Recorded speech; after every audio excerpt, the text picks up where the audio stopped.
Good afternoon, guys. The time now is 6:08 p.m. and you know where we are. We are here in the Baywalk of Puerto Princesa City. I want to show you around what people are doing here. Okay, number one, biking. Wow. Number two, just sitting down and watching the boats or watching the sea. Just killing your time, relaxing, and enjoying the present moment.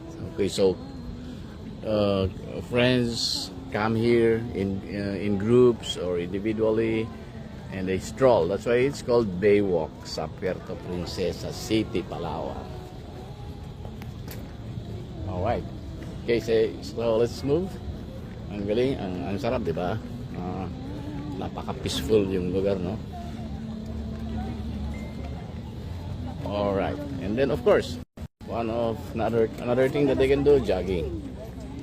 So, basically, health and fitness. And doon naman sa kabila, just for you to know, sa kabila naman ay mga kainan yan. So, we have plates and buckets. We have the boodle. Like yan. We have to resume. So wow, enjoy yung bata oh, nagbabike.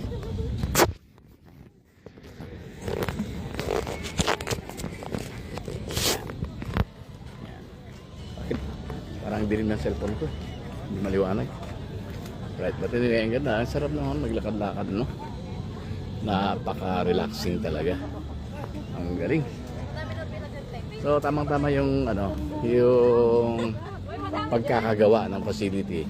Because kabila, after mong kumain, lakad-lakad ka. Ganyan. May mga kainan dyan, may mga ihaw-ihawan dyan. Or otherwise, yung gusto mo naman, umupo lang dito at mag-relax lang. At mag-picture-picture lang. So, makita mo yun. Mga bangka dyan. Oh, yung mga bata. Flood control nila. Ang laki nung barko doon. Yung mga barko na ito, pupunta doon sa Maynila.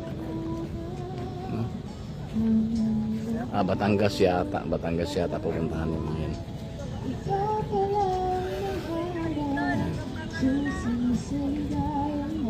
Wow, ang galing naman kumanta ni Ate. Oh. Tingnan nga natin. What are they doing? She's got a very beautiful voice.